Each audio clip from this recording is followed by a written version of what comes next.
Manifestación de repulsa por el último asesinato machista, en este caso en el sur de la isla de Tenerife. Para esta hora el Ayuntamiento de Adeje ha preparado un pleno extraordinario para condenar el asesinato que ayer tuvo lugar en Armeñime, en el sur de Tenerife. En solo 9 días de este año han sido asesinadas 4 mujeres en toda España y acabamos de conocer que un hombre ha sido detenido en Marbella por su presunta implicación en la desaparición de su pareja.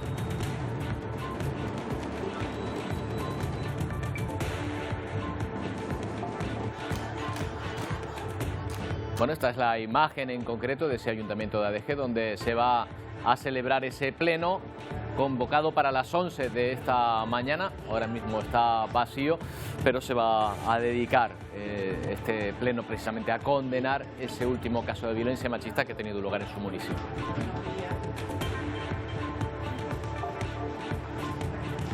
¿Qué pasa? Son demasiados casos y además en un periodo corto de tiempo. Enseguida analizamos lo que está pasando. ¿Qué tal? Buenos días. En el plano internacional, dentro de una Latinoamérica llena de conflictos sociales de estos días, el foco sigue centrándose en Brasil, donde los partidarios de Bolsonaro han sido desalojados del último espacio que ocuparon durante sus manifestaciones. La acampada frente al cuartel general de las Fuerzas Armadas, a quienes llevan presionando para que se subleven y lleven a cabo un golpe de Estado. Así de simple, eso es lo que piden. Ese movimiento no se produjo. Los manifestantes que tomaron las 3 instituciones principales del país ya no acampan en Brasilia.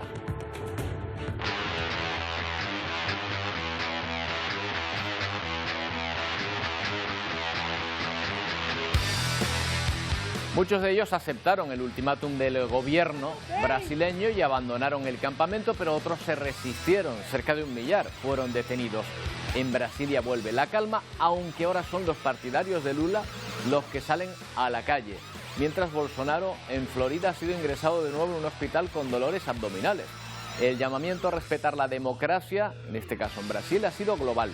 Lula promete que se juzgará a los culpables de tomar las instituciones brasileñas, pero los puentes de diálogo parecen definitivamente rotos.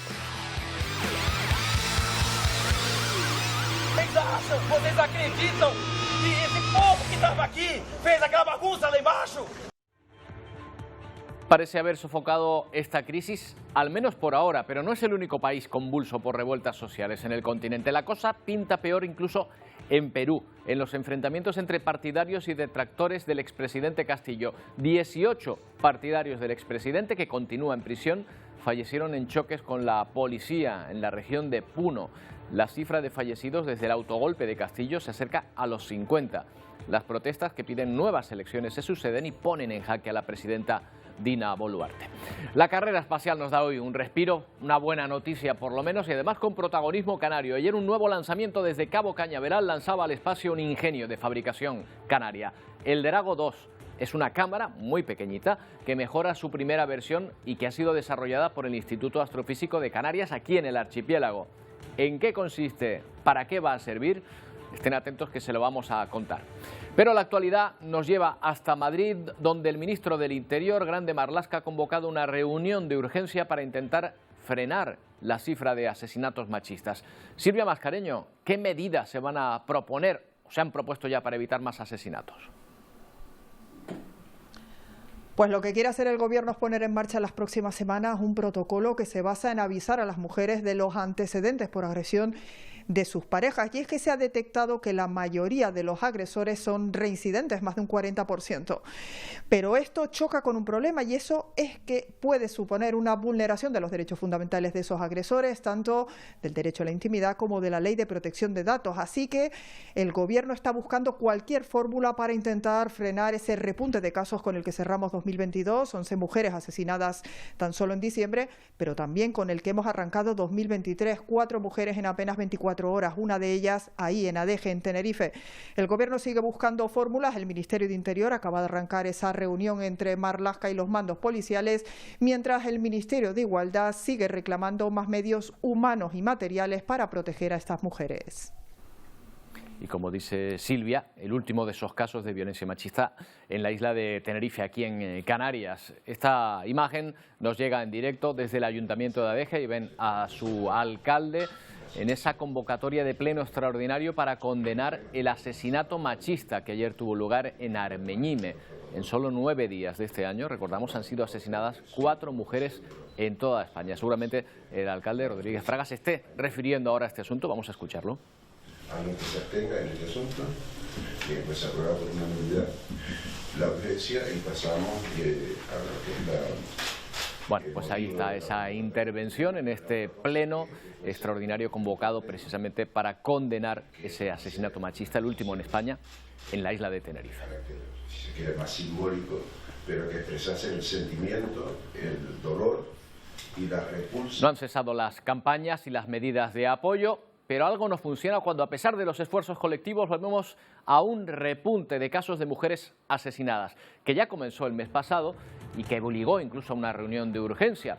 Vamos a ver los datos. El Ministerio de Igualdad confirmaba ayer que desde 2003, desde que se contabilizan estos casos, 1.184 mujeres han sido asesinadas, víctimas de violencia machista en nuestro país. 10 mujeres solo en el pasado mes de diciembre de 2022. En el año actual, 2023, del que solo llevamos 10 días, ya han sido asesinadas 4 mujeres. El dato sigue siendo terrible. Vamos a hablar de este asunto. Vamos primero de nuevo al Ayuntamiento de Adeje, donde se está llevando a cabo ese pleno extraordinario. Creemos que es un punto importante esta mañana porque viene a ser el epicentro del último caso de violencia machista y muestra también la reacción unánime de instituciones y de la sociedad, en este caso del sur de Tenerife, la sociedad canaria en su conjunto, en la que parece que estamos todos de acuerdo en tratar de acabar con este terrible problema. La cuestión es cómo hacerlo, qué medidas implementar. Durante el mes de diciembre, con el repunte de 10 casos que se produjo solo en ese mes, el gobierno estatal ya manifestó, convocó una reunión y manifestó su intención de introducir novedades en la legislación. Vamos a hablar sobre este asunto. Segundo, expresar también el dolor, la pena de que estas cosas ocurran y especialmente que ocurran dentro de nuestra comunidad municipal. Lo hacemos con María Auxiliadora Díaz Velázquez, es magistrada especializada en violencia de género, miembro del grupo de expertos del Observatorio contra la Violencia Doméstica y de Género. ¿Qué tal, Auxiliadora? Buenos días. Hola, buenos días. Bueno, parece que hemos avanzado muchísimo en concienciación sobre violencia machista, también en protección, pero lo cierto, estará conmigo en que produce desasosiego encontrarse con estas cifras de nuevo. ¿Qué es lo que ocurre? ¿Que tenemos unas expectativas a lo mejor demasiado altas o que hay algo que no estamos haciendo bien?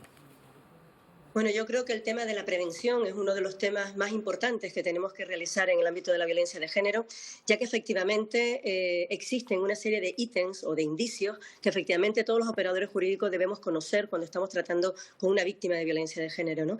El hecho de que efectivamente, como acaba de ocurrir ahora en Tenerife, la víctima no haya querido mantener la denuncia en el procedimiento penal, pues supone en definitiva una desprotección por parte es decir, una desprotección que puede conllevar en algunas situaciones a que efectivamente se produzcan este tipo de resultados, ¿no?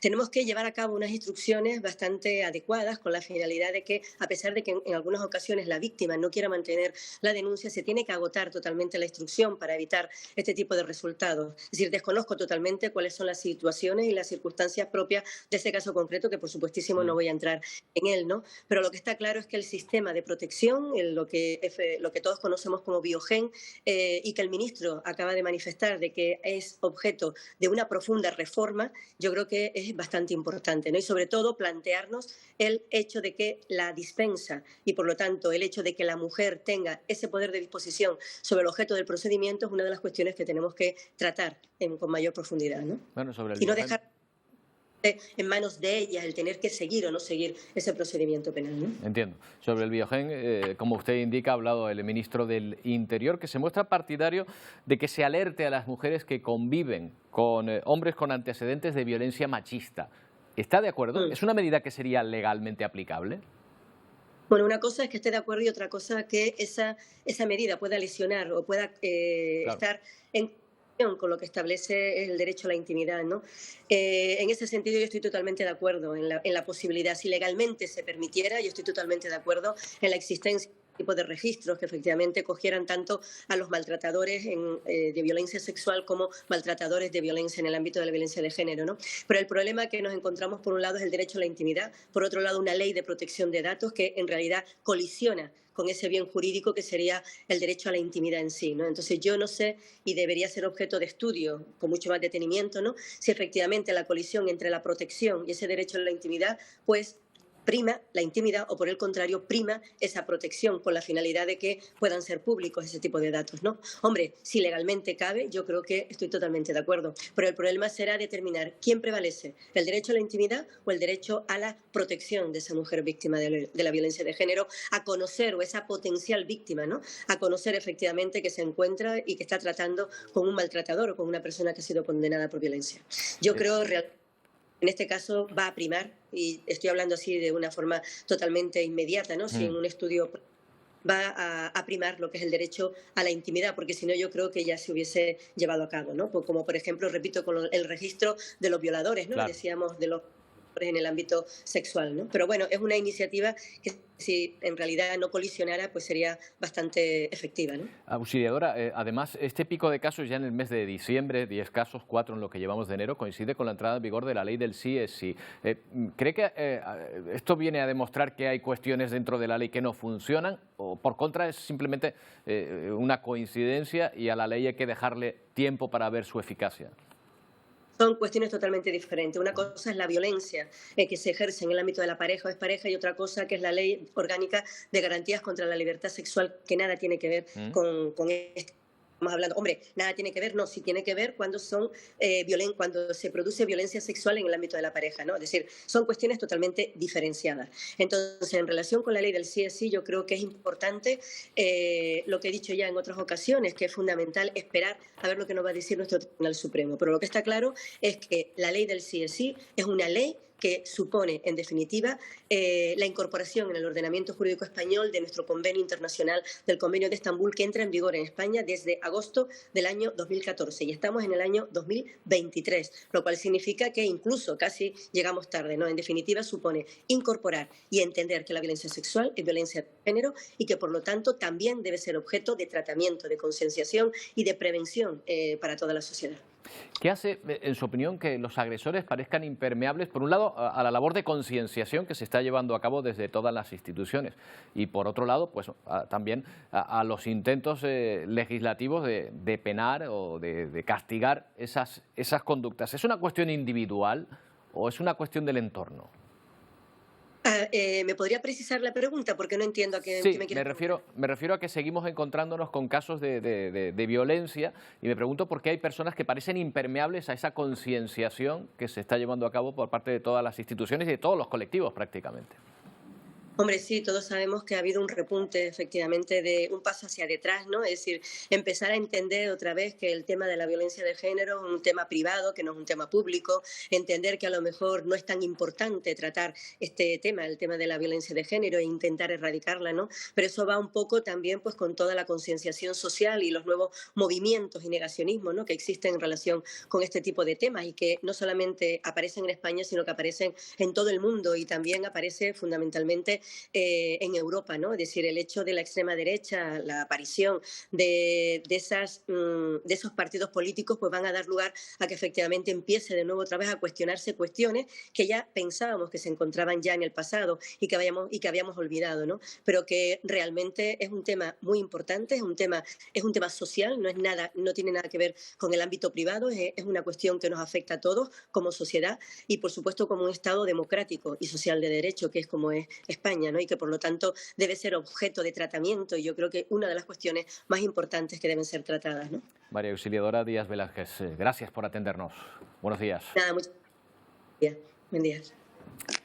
Bueno, y ahora nos vamos con otro de los asuntos del día, que nos lleva hasta Brasil. Más de 1000 personas han sido detenidas tras el ataque a las 3 sedes. Todos apuntan a Bolsonaro como promotor, pero este ha querido o ha parecido borrarse de por lo menos esas protestas. De hecho, mostraba unas imágenes en las que se le veía ingresado en un hospital por un dolor abdominal. Ahora todos los detenidos van a ser juzgados por su vinculación con un intento de golpe de Estado, tal y como tipifica el Código Penal de Brasil, mientras manifestaciones multitudinarias en Sao Paulo con el lema «Cero amnistía para los condenados».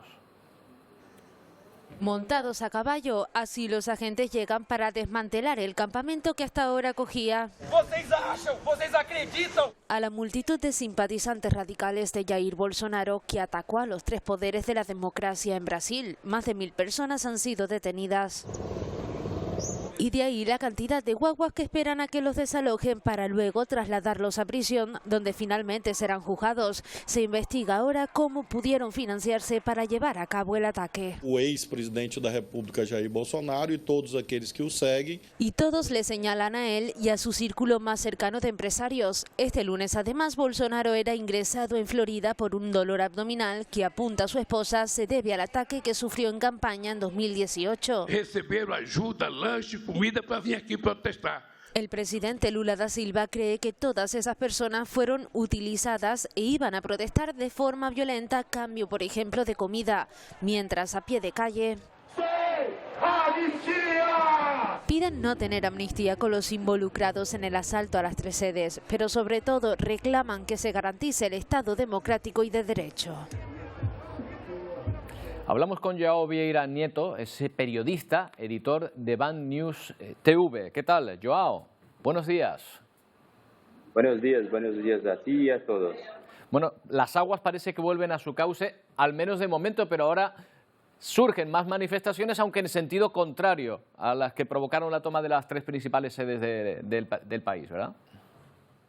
Es verdad. En una de las principales calles de Brasil, de São Paulo, Avenida Paulista, que es un marco para la democracia brasileña, y ahora recibe este apoyo de cientos de manifestantes protestando para que la democracia esté en Brasil por siempre, porque hay un gran riesgo de que esa democracia esté en riesgo este momento, porque todos nosotros vimos lo que pasó en domingo en Brasilia, y el gran temor, gran miedo, la gran preocupación es de que ese movimiento de que hemos visto en Brasilia esté presente en otros lugares como São Paulo, como Río de Janeiro, claro, y otras ciudades brasileñas. Claro, que se extienda ese movimiento.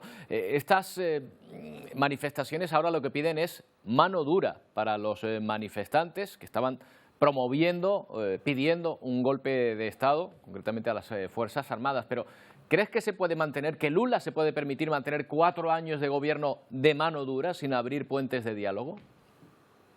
Es muy difícil, por supuesto.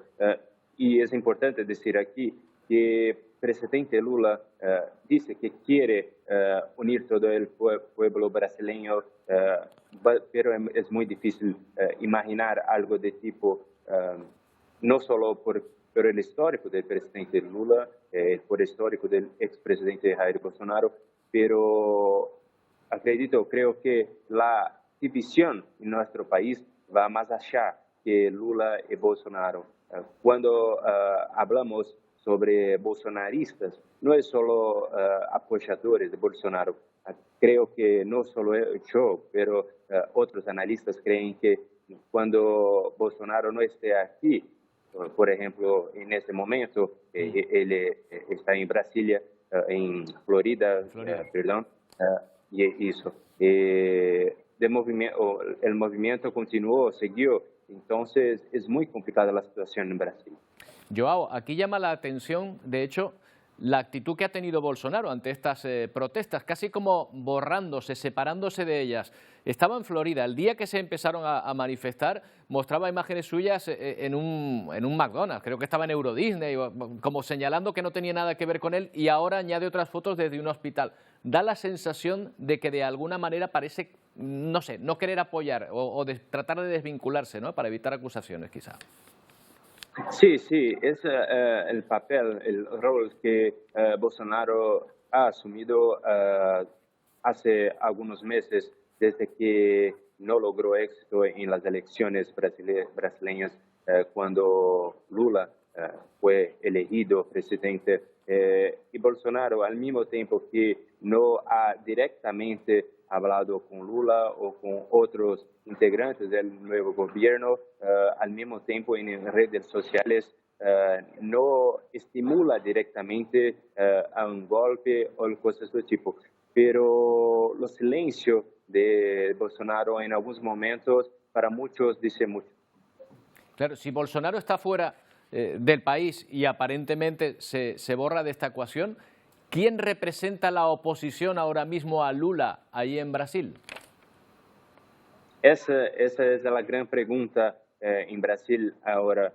Claro que todos nosotros estamos preocupados, mismo gobernadores que apoyaron Bolsonaro en las elecciones en octubre, ayer reunieronse con el presidente Lula, con ministros de la Suprema Corte, con el presidente del Congreso Nacional, presidente de la Cámara de Diputados, y apoyaron la lucha por la democracia. Entonces es muy complicado imaginar ahora alguna oposición a ese tipo de medida, la defensa de la democracia. Pero cuando eso pasar, cuando tenemos la agenda normalmente en Congreso, en gobierno, aún no tenemos una cara de la oposición que no sea Bolsonaro. Tenemos que esperar eso.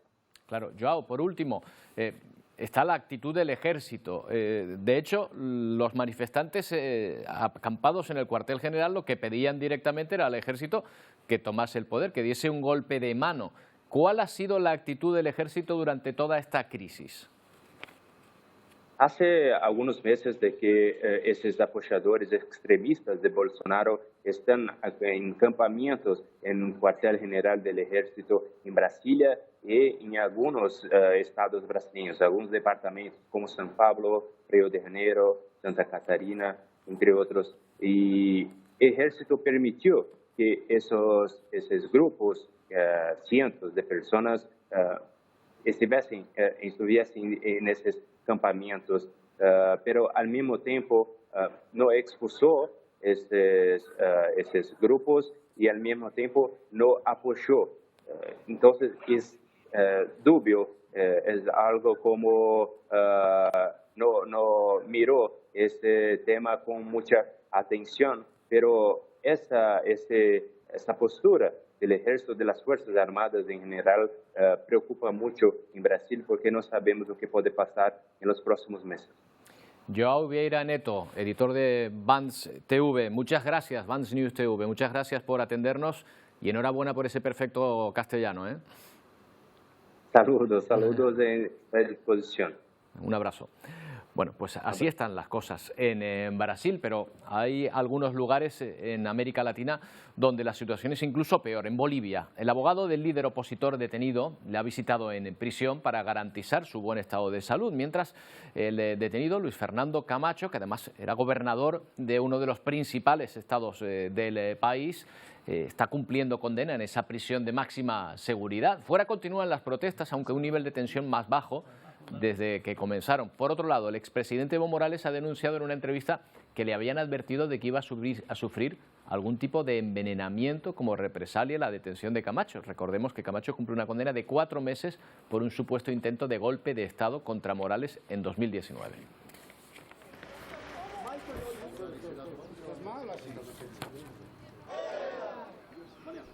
Bueno, y la situación es muchísimo peor en Perú, donde los momentos que se están viviendo son críticos. Ayer hubo 17 muertos. Desde la destitución y detención del expresidente Pedro Castillo son casi 50 los fallecidos en distintas manifestaciones.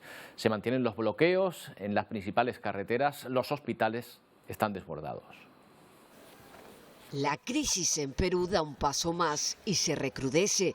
Las manifestaciones contra el nuevo gobierno de Dina Boluarte se agravan.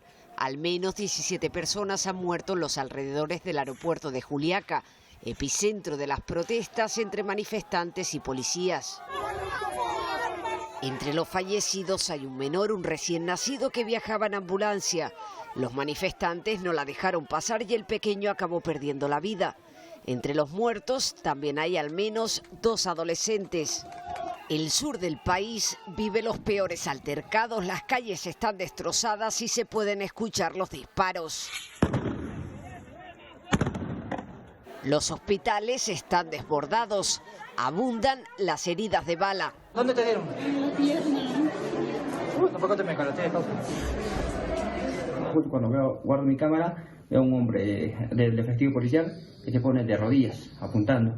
Y en ese entonces de repente suena la bala y siento solamente un toqueo en mi pie. Donde sabemos le llegó una bala perdida. Y los médicos no tienen manos suficientes para atender a los heridos. Quiero hacer un llamado al gobierno central de que cómo es posible que podamos tener tantos fallecidos. Además de elecciones anticipadas y la liberación de Castillo, los manifestantes piden la renuncia de la nueva presidenta, Dina Boluarte. Esta se defiende. En ningún momento le ha dado golpe de Estado al expresidente Pedro Castillo. Dina Boluarte está acá no en calidad de usurpadora ni traidora. Los traidores son aquellos que lo han empujado a cometer este acto inconstitucional. Se prevé que en las próximas horas el gobierno anuncie medidas importantes sobre la seguridad pública. Bueno, pues precisamente la seguridad pública es uno de los ejes centrales de la Cumbre de Líderes de América del Norte, que estos días se celebra en Ciudad de México y en la que participan los mandatarios de Estados Unidos, Canadá y el anfitrión, el presidente mexicano. El encuentro tiene como meta lograr acuerdos para enfrentar el cambiante entorno geopolítico global, o sea, adaptarse a las nuevas circunstancias. Los tres países se han comprometido a hacer una lucha activa contra el racismo. Hoy hablarán de un tema del que miles de personas están muy pendientes, de migración. Los diferentes países del sur de México esperan que Estados Unidos cambie su política migratoria y conceda el derecho a entrar al país a más ciudadanos, tras la decisión de su justicia de mantener por ahora la expulsión en caliente de los migrantes hacia México. América Central y otros países, elementos sustantivos. Bueno, la prueba de la expectación que ha generado esa cumbre, en ese aspecto concreto, la van a ver enseguida. En el sur de México son miles las personas que esperan cambios en Estados Unidos que les permitan soñar con volver a entrar en este país. Muchos insisten en que no volverán a sus países, sea cual sea la decisión, o que se quedarán en México.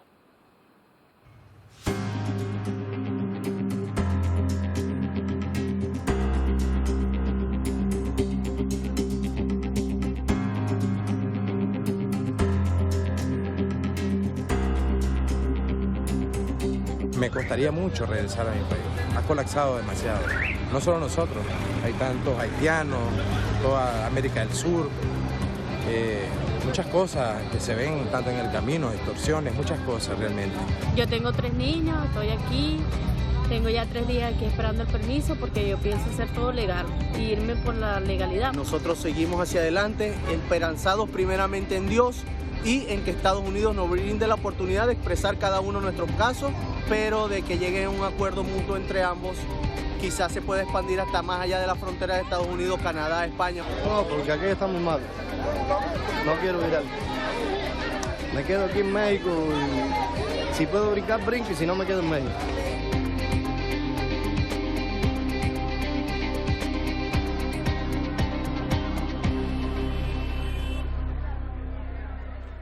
Pues se lo ven decenas de miles de personas que huyen de sur a norte desde sus países de origen, de la miseria, de la violencia, y se dirigen donde creen que pueden encontrar seguridad y una vida mejor. Mientras la violencia continúa también en Ucrania, las autoridades de Kherson han publicado un vídeo que muestra las secuelas de los bombardeos y declaran que al menos una persona habría muerto después del último ataque ruso a un bloque residencial. En el vídeo se muestra el pavimento dañado y lo que parece el cuerpo de una persona cubierto.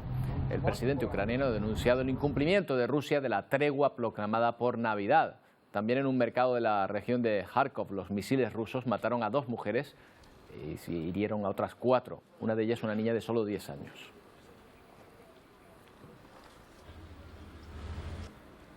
Битва за Донбас триває.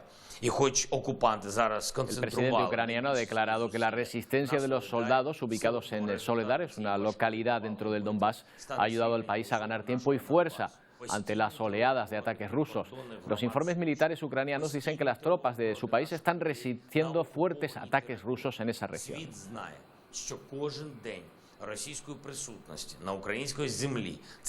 De esa localidad del Donbass, Soledar es una de las miles de evacuadas cuya historia les vamos a contar. Se llama Olga, tiene 60 años, ha sobrevivido a los ataques de su ciudad y asegura que está triste, pero que está aliviada también por poder trasladarse a una zona más tranquila. Olga intenta contactar con sus familiares para decirles que se encuentra en un centro de evacuación. Allí ha pasado algunos días de esta Navidad tras abandonar su pueblo natal, Soledar, donde se intensificaron los combates en la ciudad de Donbass. Sobrevivimos escondiéndonos en diferentes apartamentos. Cuando los tanques disparaban y destruían uno, nos mudábamos a otro. Cuenta esta ucraniana de 60 años que se volvió insoportable vivir en su pueblo y que se habría ido antes, pero que no pudo. Ella es una de las muchas evacuadas que ha tenido que abandonar el lugar donde vivía. Estas son todas mis cosas, todo lo que pude llevarme, incluidos mis 2 gatos. Hizo sus maletas presa del pánico. En este centro de voluntarios ha tenido donde dormir antes de partir de nuevo para coger un tren de evacuación especial al oeste de Ucrania, una región más pacífica del país en la frontera con la Unión Europea. Precisamente el Consejo de Ministros de hoy va a tratar una de las principales consecuencias de la guerra, el alza del precio de la electricidad. El Gobierno va a debatir la propuesta de reforma del mercado eléctrico que España remitirá a Bruselas para potenciar el despliegue de energías renovables y reducir esa subida de los precios. En el último año, el Ejecutivo le ha propuesto a Bruselas modernizar el diseño regulatorio para que no sea el precio de la energía más cara el que marque el precio final del recibo. España también va a pedir a la Unión Europea ampliar el plazo de validez del mecanismo ibérico, que está en vigor hasta mayo, estará en vigor hasta mayo de este año.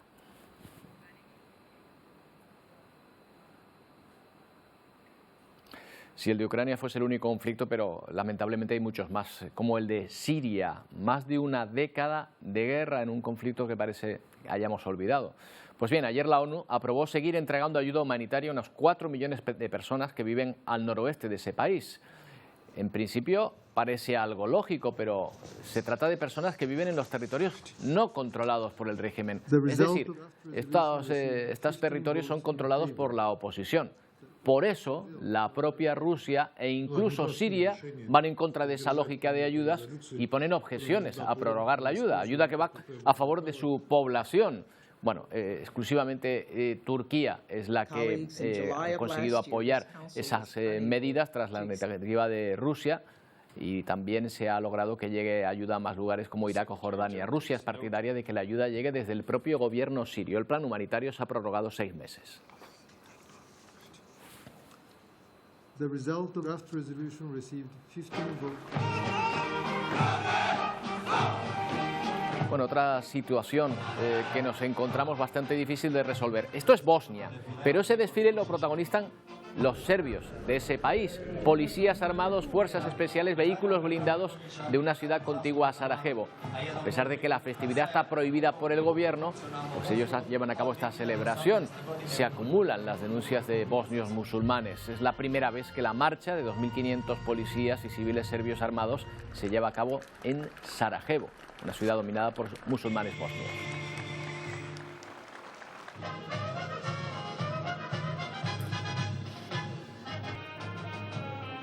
Y pese a las medidas que planean muchos países ante la llegada de viajeros chinos, los destinos turísticos de todo el mundo están ansiosos por dar la bienvenida a los turistas del país asiático, después de 3 años de restricciones. La relajación de esas restricciones fronterizas están reactivando la economía y el entusiasmo de muchos países, especialmente los del sur de Asia.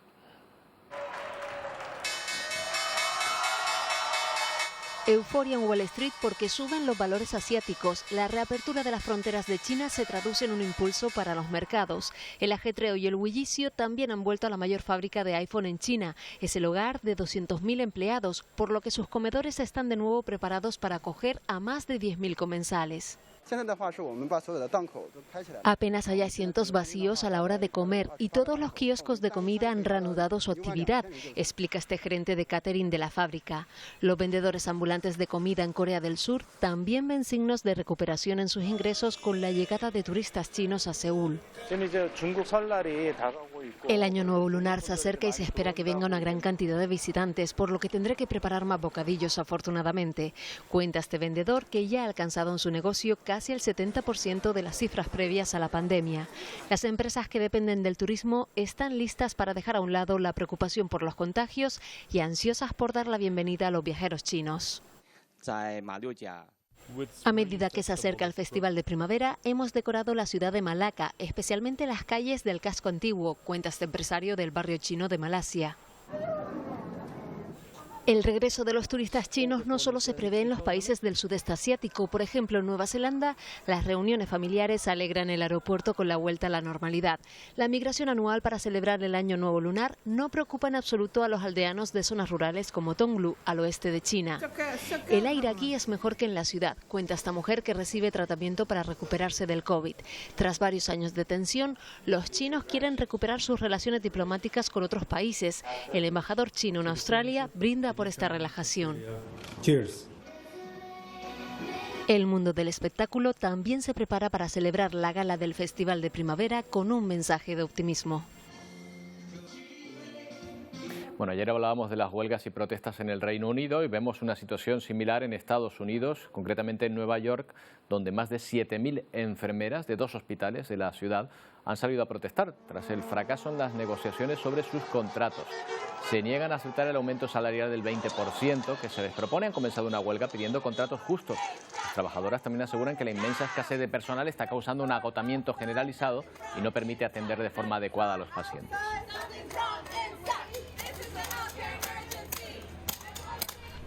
Bueno, y ahí tienen a Emmanuel Macron, el cual ha relanzado en Francia la reforma de las pensiones pese al rechazo de los sindicatos y la oposición. Una promesa de campaña del presidente que prevé el retraso de la edad de jubilación de forma progresiva. De los 62, en Francia se jubilan a los 62 y ahora las protestas es porque se van a jubilar a los 64, igualito que aquí. La medida amenaza con desencadenar una ola de manifestaciones en el país. El bloque liderado por el izquierdista Mélenchon y las centrales sindicales ya han anunciado protestas en la calle. Hacemos una pausa y volvemos enseguida. Tenemos muchas cosas que contarles.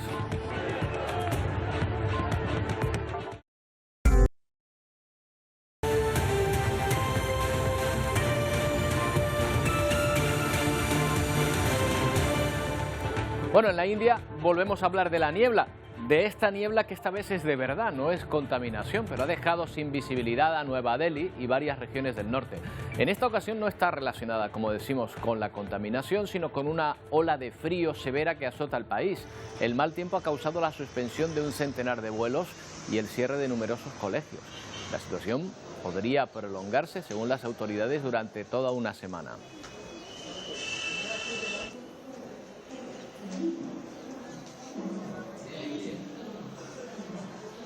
Bueno, frío en un país donde no suele haber esas bajas temperaturas, y en otros lugares lluvias, como en California, en Estados Unidos, donde continúa azotada por fuertes tormentas. 17 regiones de este estado con órdenes de evacuación. Preocupan las inundaciones y los deslizamientos de tierra en un suelo ya saturado de agua tras el aluvión de la última semana, y también en las zonas que fueron pasto de las llamas en los últimos incendios forestales. 34 millones de personas, el 90% de la población de California, está en alerta por inundaciones. Las fuertes lluvias y los vientos huracanados de hasta 120 kilómetros por hora que están azotando a esta región de Estados Unidos está provocando el desbordamiento de ríos y arroyos y deslizamientos y desprendimientos de tierra y rocas. 17 regiones de California tienen orden de evacuación, entre ellas Montecito. Ahí se encuentra la actriz y comediante Ellen DeGeneres, quien ha subido un vídeo a la red social Twitter haciendo esta reflexión. This street next to our house never flows, ever. Probably about 9 feet up, and it's going to go another 2 feet up. We have horses ready to evacuate. We need to be nicer to Mother Nature, because Mother Nature is not happy with us. Los ríos atmosféricos que están presionando a California ya han dejado al menos 12 muertos, 25.000 personas han sido evacuadas. Los cortes de energía son constantes y hay 138.000 hogares y empresas sin electricidad. En la ciudad montañosa de Felton, en el centro de California, las aguas y el lodo se apoderaron del vecindario. It's surprised us before and it surprised us today. It rose very, very fast. And when the alarm bells went for, flood stage, it was rising about 2 feet per hour. Yeah, I mean, this is the biggest flood that we've seen since we've been here. I mean, I feel like our house is solid here. We're fortunate that we are elevated, but we have neighbors in the Grove who haven't been so lucky, and it's been really devastating California ha pasado de unas condiciones de intensa sequía a sufrir un latigazo meteorológico que tiene anegado gran parte del estado. Bueno, y justo después de Atlántico Noticias llega Ponte al Día. Pedro, Wendy, ¿qué tal? Buenos días, ¿cómo viene la jornada? Hola Roberto. ¿Qué tal, Roberto? Muy buenos días. Pues Canarias está harta de los feminicidios y así se ha puesto de manifiesto en los diversos actos de condena, de repulsa por el asesinato machista de Adeje en el sur de la isla de Tenerife. Ese tipo de actos, esas concentraciones, ese minuto de silencio va a continuar hoy en distintos puntos del archipiélago. Estaremos allí. También abordaremos la iniciativa del Ministerio del Interior de informar a las parejas de los maltratadores de sus antecedentes. Todo ello además con la presencia de la delegada del Gobierno contra la Violencia de Género, Victoria Rosell. Pero hay más temas hoy aquí en Ponte al Día. Así es, hoy en Ponte al Día vamos a poner el foco en un dato pues bastante preocupante, y es que Canarias es la segunda región con más intoxicaciones etílicas en un año. Y claro, nosotros nos preguntamos ante este dato, pues a qué edad comienzan nuestros jóvenes a consumir alcohol, cuándo deben saltar las alarmas. Vamos a abordar este asunto como siempre con voces autorizadas de la mano de Guillermo Burillo, que es experto en toxicología, y además también hoy en nuestra sección de psicología, muchos de los que están en casa les puede interesar, y quizás a ti también, Roberto. No sé si te has propuesto pues nuevos propósitos para este año 2023. Todos arrancamos con una vida más saludable, bajar un poco de peso, mejores hábitos. A mí ya se me truncó en la primera semana, que lo sepas. No sé si es tu caso. Si fuera así, Roberto, ¿te interesa hoy nuestra sección de psicología? A mí me interesa siempre todo lo que comentan en su programa, pero efectivamente mis buenos propósitos para 2023 terminaron el 4 de enero. Vamos mal, ¿no? Por ahí andamos. Me sumo a eso, Roberto. Un desastre, lo intentaremos. Gracias, compañeros. Bueno, estaremos atentos a Ponte al Día, como siempre, y a esos buenos nuevos propósitos, a ver si se mantienen. Bueno, vamos con el primer intento de lanzar un satélite desde Europa Occidental que ha resultado fallido. Virgin Orbit ha informado de una anomalía que ha impedido que su cohete alcanzara la órbita. La misión partió de la ciudad costera de Newquay, en el suroeste de Inglaterra, con el cohete Launcher One de Virgin, transportado por un Boeing 747 modificado. Luego se lanzó sobre el Océano Atlántico. El aparente fracaso de esta misión asesta un nuevo golpe a las ambiciones espaciales europeas, después de que una misión del cohete Vega C, de fabricación italiana, fallara tras su despegue en la Guayana Francesa a finales de diciembre.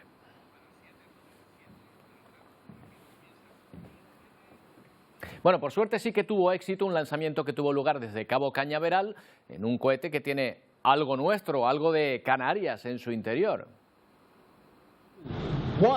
Boosters ignition and liftoff of Artemis 1. Bueno, ahí ven ese despegue. Ahí dentro, hasta la Luna nada menos, va una cámara infrarroja canaria desarrollada por el Instituto de Astrofísica de Canarias. La cámara infrarroja Drago 2, ahí la ven, es el segundo instrumento desarrollado por el Instituto de Astrofísica de Canarias para la observación de la Tierra y que orbita ya alrededor del planeta tras un lanzamiento desde la estación de Cabo Cañaveral. La cámara está integrada en un portador de satélites a bordo de un cohete de SpaceX.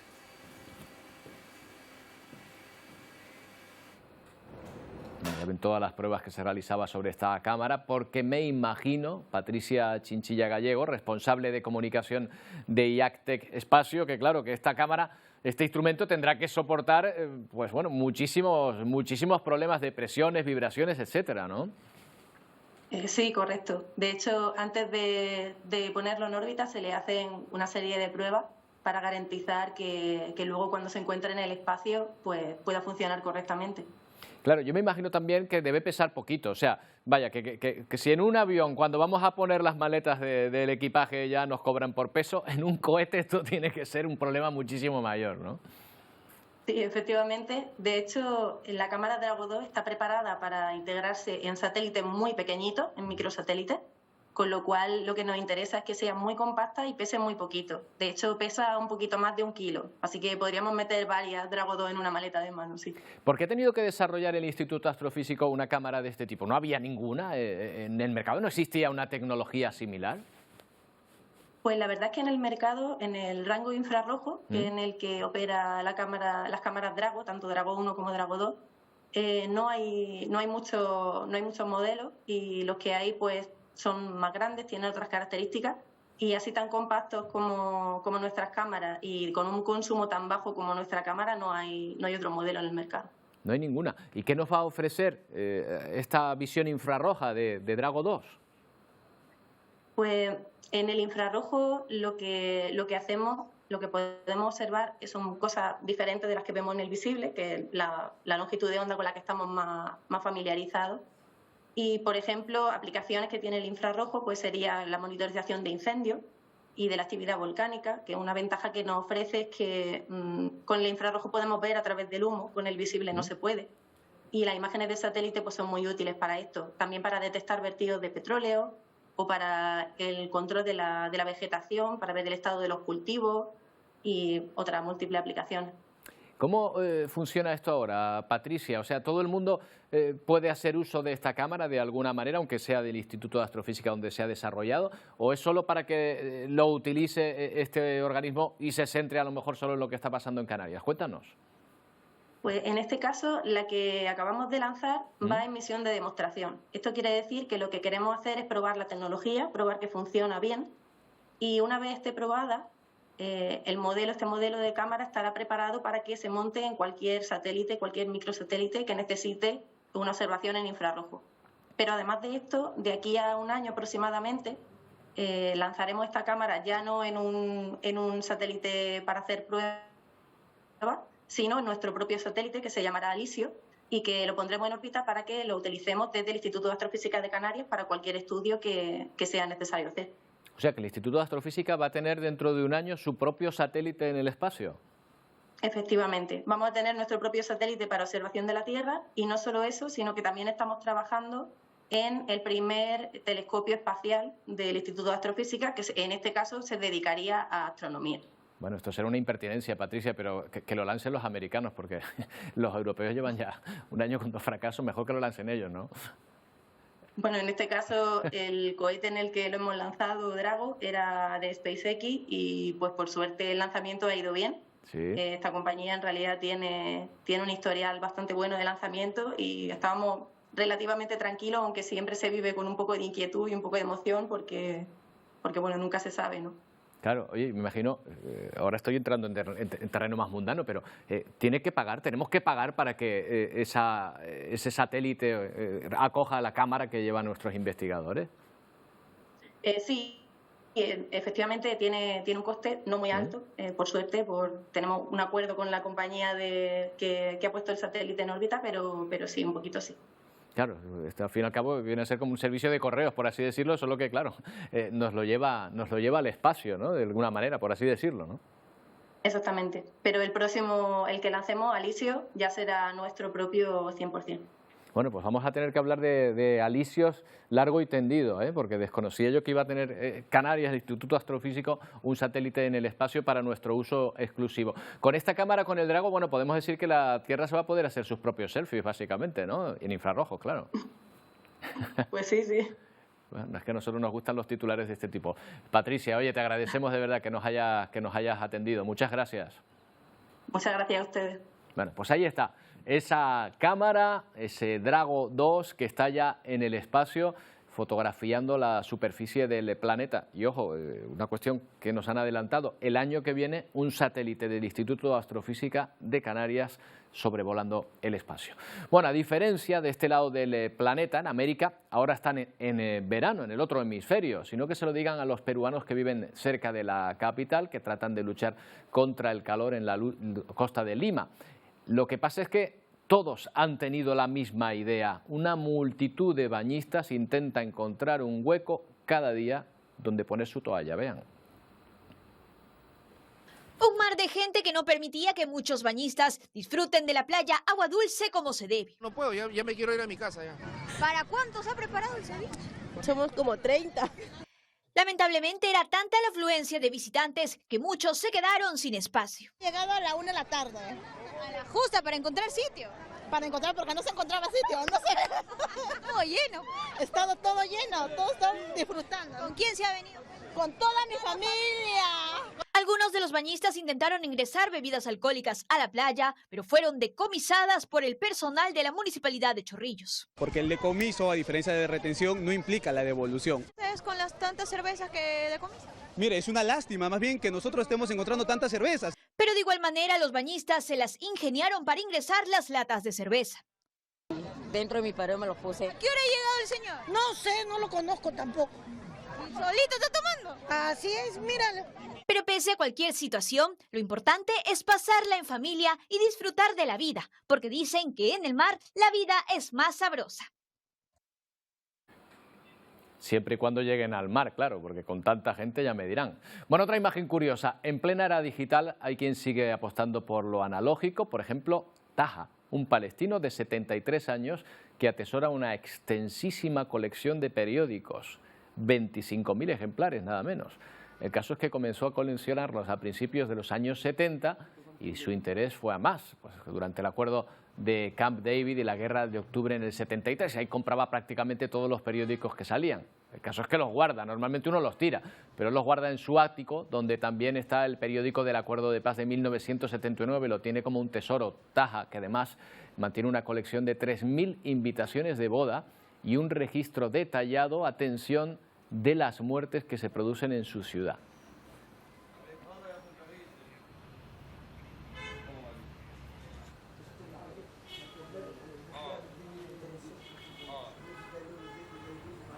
Bueno, y vamos a terminar con una de las muchas muestras de repulsa que está habiendo contra los últimos asesinatos machistas en España.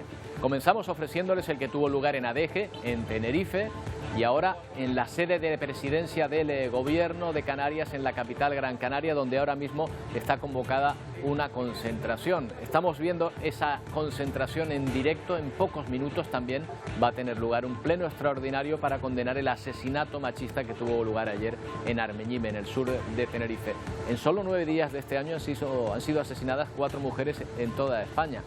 También acabamos de conocer que un hombre ha sido detenido en Marbella por su presunta implicación en la desaparición de su expareja. Toda la información en los servicios informativos de Televisión Canaria. Nosotros volvemos mañana a partir de las 11. ¡Feliz día!